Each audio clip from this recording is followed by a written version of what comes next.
being in a fire changes you. And I'm glad to be here today.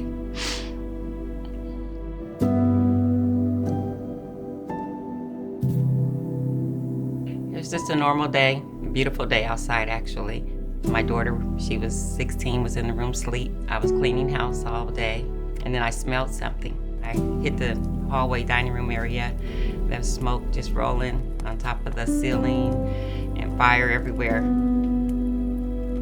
And my first thought was, oh my God, get my daughter. So I ran in there, Faith, the house is on fire, get out. She just wrapped the blanket around her. Glass was breaking and the fire was starting to come out the windows. The house was really engulfed in flames at that time. I have no glasses, I have no money, I have nothing. Everything's in the house. And I was panicking, screaming on the corner. I was calling my kids, and we were all just crying, and they took me away in the ambulance. And it was just devastating after that. So the next morning, I ended up calling the Red Cross. I told them what my needs were. I needed my medicine, I needed my glasses because I can't see to drive, I can't see to read. I needed help. They gave me a gift certificate to get my glasses. When I got to the clinic, and I was still just all over the place. Emotions were running strong and stuff, and I didn't know which way to go.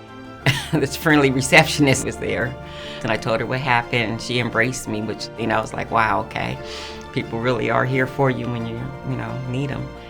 And this is what I got from Eyes of Hope in my gift certificate, and I love my glasses. These are memories, and this is the reminder of where I came from. People really don't know how important it is.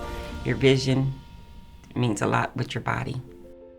And you'll never get back what you lost. But my story can help somebody else, because you never know until you're in that situation what's important to you in your life.